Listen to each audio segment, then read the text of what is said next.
Queridos hermanos, bienvenidos a este segundo encuentro de lectura continua del Evangelio según San Mateo. Hoy día vamos a hacer una presentación general de los capítulos del 1 al 4, que es, en el esquema de San Mateo, la presentación de Jesús. Es la forma en que el evangelista nos muestra, como con un primer vistazo, quién es realmente el Señor Jesús. Vamos a separar dos unidades mayores.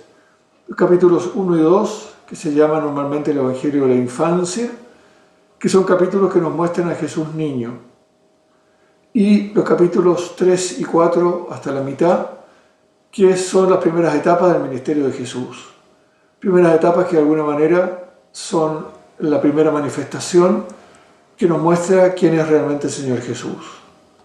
Algunos han dicho que se trata en los capítulos 1 y 2 de mostrarnos a Jesús como el Hijo de Israel, como el Hijo de David, y los capítulos 3 y 4, Jesús como el Hijo de Dios, como el Hijo de Dios venido en carne, que de alguna manera Dios mismo va validando a través de las manifestaciones que va haciendo.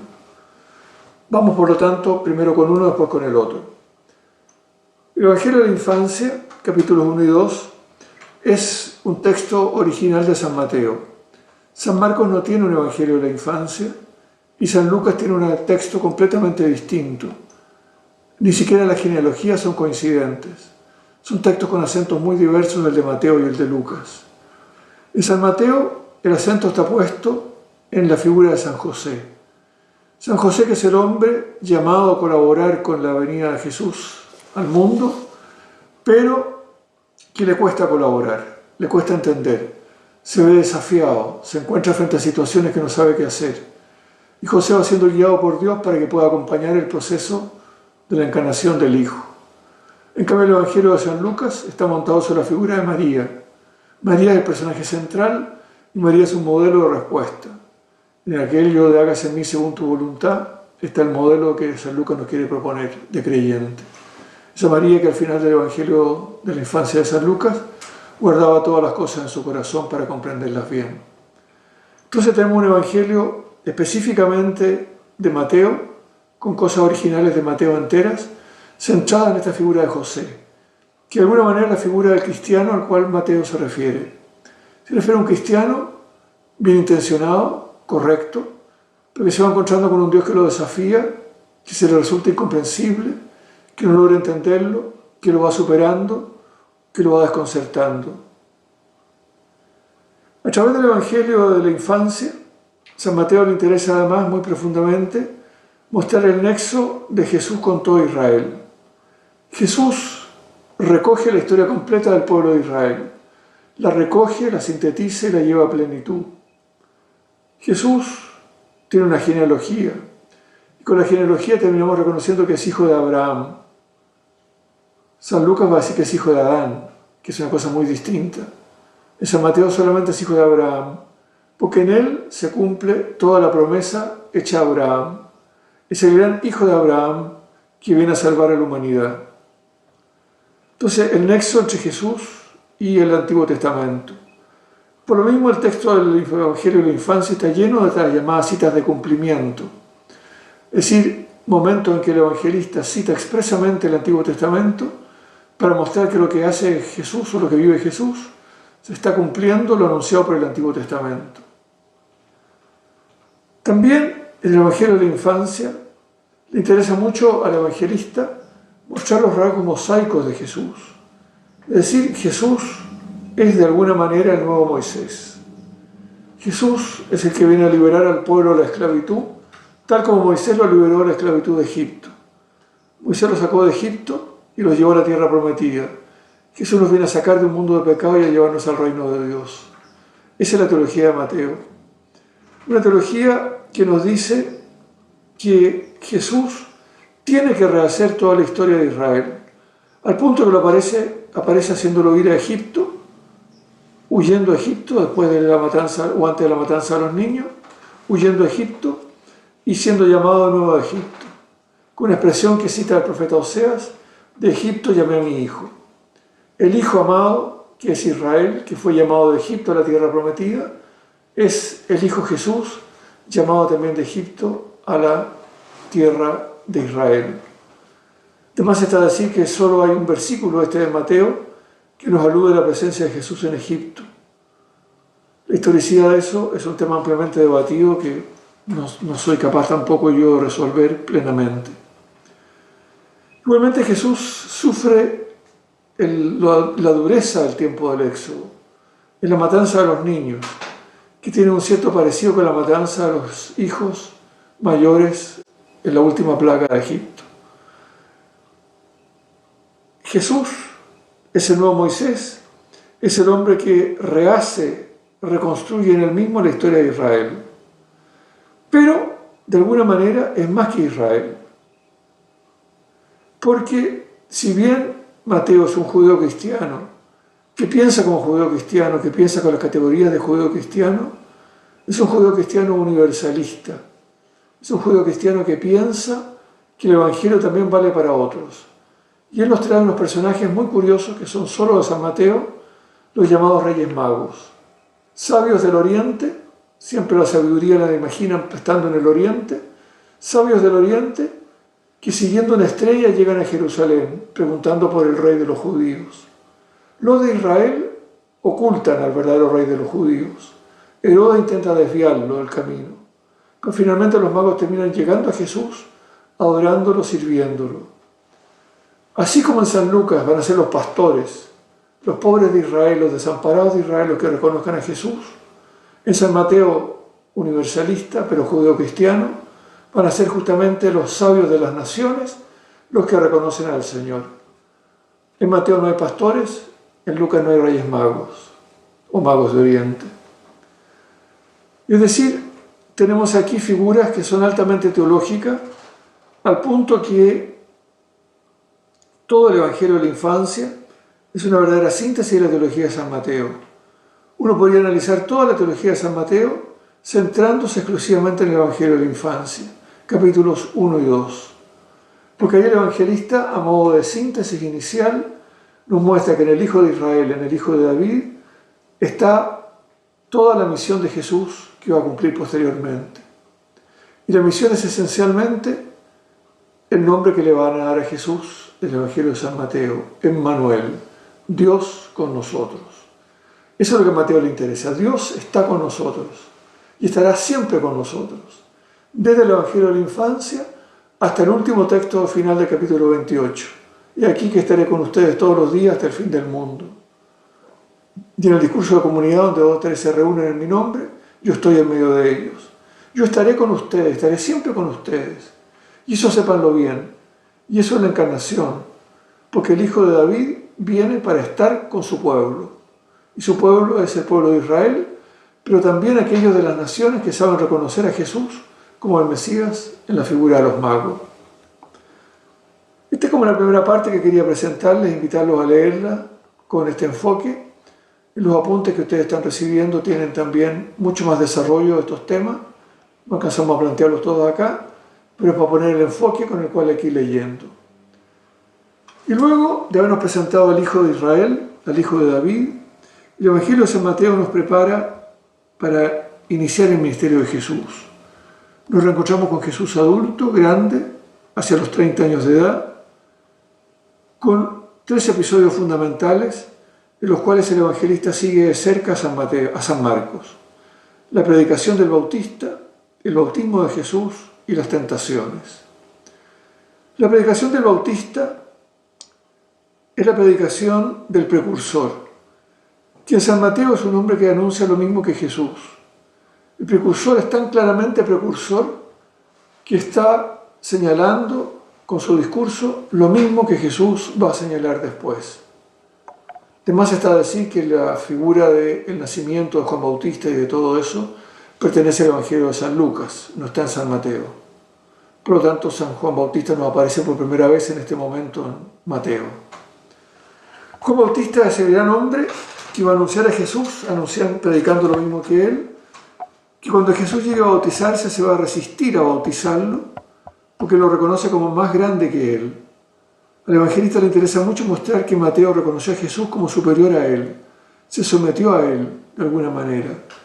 Y se sometió a él bajo el principio que establece Jesús: es necesario que cumplamos toda justicia. Y toda justicia para San Mateo es ser fiel a la voluntad de Dios. Si la voluntad de Dios quiere un hijo encarnado, ese hijo tiene que ser encarnado y cumplir también lo que está haciendo su pueblo. Entonces la figura de Juan Bautista es la figura del predicador que anuncia lo mismo que Jesús, pero que se somete plenamente al Señor Jesús. En lo demás, San Mateo sigue lo que está planteado ya en San Marcos. El segundo episodio es el bautismo. El bautismo de Jesús por parte de Juan el Bautista. Este bautismo al cual él se resistía. Se resistía porque sabe que Jesús es el que va a bautizar con el Espíritu Santo y con fuego. Y él, Juan, está bautizando solo con agua. Agua para el perdón de los pecados. Y en Jesús no hay pecado. El bautismo de Jesús, respecto del texto de San Marcos, tiene una novedad fundamental. Que la voz del cielo que escucha Jesús después del bautismo, el Evangelio de San Mateo se dirige a toda la gente. Este es mi Hijo amado, escúchenlo. Cuando en San Marcos dice, tú eres mi Hijo amado, en ti tengo toda mi complacencia. En San Marcos, el episodio del bautismo es una especie de autoconfirmación para Jesús de su condición mesiánica. En cambio, en San Mateo, el episodio del bautismo es una presentación de Jesús como el Hijo amado de Dios. Este es mi Hijo amado, en quien tengo mi complacencia, escúchenlo, síganlo. Este es mi Hijo amado, que yo se los presento a través del don del Espíritu que baja sobre él. Y el tercer episodio es el de las tentaciones. Un episodio que está puesto también en San Marcos, pero con un lenguaje muy distinto, en un esquema muy distinto, de la tradición que habitualmente se conoce como Q, como doble tradición. San Mateo recoge un contenido de las tentaciones.